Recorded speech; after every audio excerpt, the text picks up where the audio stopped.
Welcome to EBTM 610 Operations Management. We'll be running this course in a 7-module sequence, which allows us to adjust for different types of semester scheduling, but the content of the course will be grouped into 7 modules. So the topics we'll cover, I like to group into 2 areas. One I call Design the System, and we'll cover topics that include forecasting, capacity design, process design, facility layout, competitiveness, productivity, quality management. Those are the things that we need to build into our systems in order to really be successful at operating our processes. The second half of the course I call Run the System, and that's where we'll look at things like lean operations, inventory management, S&OP, which sales and operations planning, those type of functions. And the chapters you can see will, for our text, will take us right through those 2 major areas and really a great set of topics. We'll also be making use of McGraw-Hill's Connect software, which is an online learning platform that integrates with Blackboard, and it'll allow us to do online readings of the chapters, take quizzes, do homework problems, and there's also an included simulation that we'll use to allow you to actually make decisions regarding the running of an operation to see what kind of effect you have on the operations bottom line. We'll also use some articles some weeks in some modules, and those will have discussions related to them. We'll complete those discussions as discussion forums online through Blackboard. The final of the course is actually a final case, and I'll release that case a couple weeks before the end of the semester, so you'll have it. And the goal of that case is that you will use what we've learned throughout this course and the topics wherever possible to analyze this case and make your recommendations. But I'll give you more details on that case when we get closer to it. So our learning objectives for this course align really well with the program learning objectives of the Supply Chain Management Master's Program, and you see those listed over on the far right. But essentially in operations management, we really want to learn and explore and experience and analyze the key issues revolving around operations management, which I like to define as what a company does. Because no matter what you are, whether you're in the retail business or you run a distribution center or you're a transportation company or a 3PL or a manufacturer or whatever you're doing, you do something, and that is your operation. And so that applies to any possible situation, including nonprofits, government organizations, volunteer organizations. So operations is at the heart of every organization, regardless of what industry you might be in. So think of that, it's what we do. We're not going to relegate operations just to being about manufacturing or just to being about supply chain or anything like that. It cuts across everything. Here's how I've organized the modules so you can know what to expect. I include in each module folder, which you'll find the module folders, there'll be 7 of those in Blackboard under the content. And each folder will include a document called the Online Materials Guide. It's a text document, and it explains each of the activities we're doing as part of that module, which readings we're including, what articles might be included, what homework problems, anything like that. You'll have a little bit of a text discussion of those so you can use it as a reference, and also a list of key terms from that module so that you know what you should be comfortable with and using as you do the case analysis in terms that are pertinent to operations management. I also provide an online calendar in each module folder, and the online calendar looks like this, just a visual depiction, so you can kind of see what the materials are that we're covering that week and how I see that they fit together. For example, each module I'll have a brief intro video just to discuss what we're doing in that module. And then I provide a separate content video for each chapter so we can keep those separated. The intro videos are usually 3 to 5 minutes. The content videos are 7 to 10 minutes. If it's a bigger and more complex chapter, I might do multiple content videos. The Learn Smart is your reading assignment in McGraw-Hill Connect, and it's an online textbook, and it steps you through the chapter page by page, but it also will give you review questions. Down in the right-hand corner of Learn Smart, you'll see a button that says Review, and you'll need to click that once in a while if it doesn't automatically open, and it's going to ask you review questions to make sure that you're actually understanding what you're reading, and there'll be several of those throughout a chapter. And if you're able to complete the reading and the review questions, you'll receive the points for completing that assignment, and that'll show up back in Blackboard.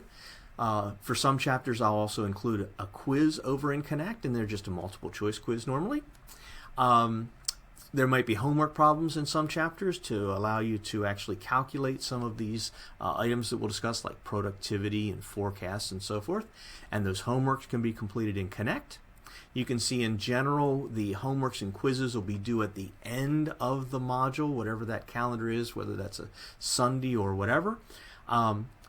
Some weeks we'll have articles, and we'll have online discussions in those articles. And when there's an article, what I'll be looking for you to do is in the first couple days of the new module, so normally by Wednesday or Thursday, I'll ask you to do an initial response to some question about the article that I will provide in the online materials guide.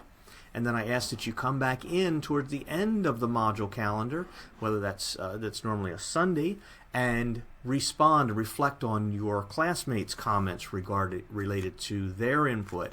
So we have a bit of a back and forth interaction. So for most discussions, I'll be looking for a minimum of 2 posts, and in most cases an initial post followed by 2 to 3 follow-up posts as we wrap up the week.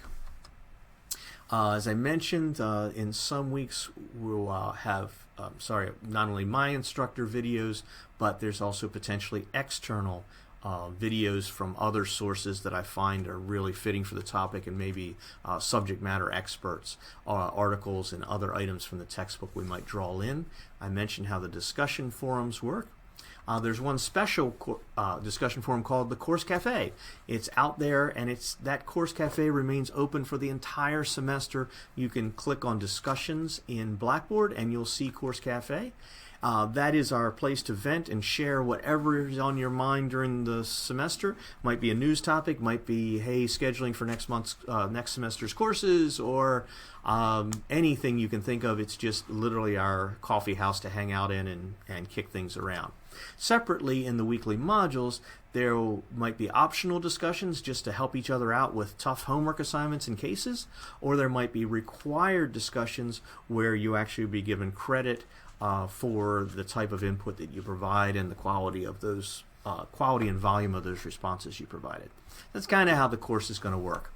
My course policies, just so you know how this is going to work, late work gets a 5 point, so yes, I accept late work, but it's a 5.5% deduction per day. I won't accept anything after 5 days because we got to keep moving. You can't get too far behind in this course.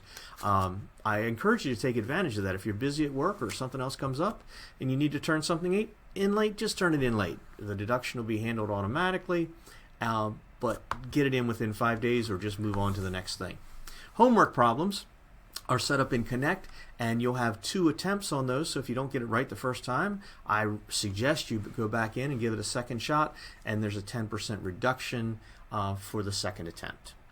Academic integrity. This is important in an online course because we want to help each other out, we want to share information, but I just don't want you turning in someone else's work. So it's okay to ask someone, hey, I'm stuck on this problem, which formula did you use? It's even okay to say, hey, I got an answer of over 2 million. Does that sound like it's in the right ballpark? It's okay to ask those kind of things through the Course Cafe, through the discussion forums, or offline through direct email or whatever. But I want you to make sure when you do the final work for submission that you actually do your own work, especially in the terms of the case where it's extensive work. I don't want to see cut and paste from prior students in prior semesters. I want to see what you know about the materials. I also have a policy for all my online courses. It's called Check 3 Before Me. That is, check the course materials and textbook if you can't find something. Look first. Check the Course Cafe. Maybe another student has already asked that same question.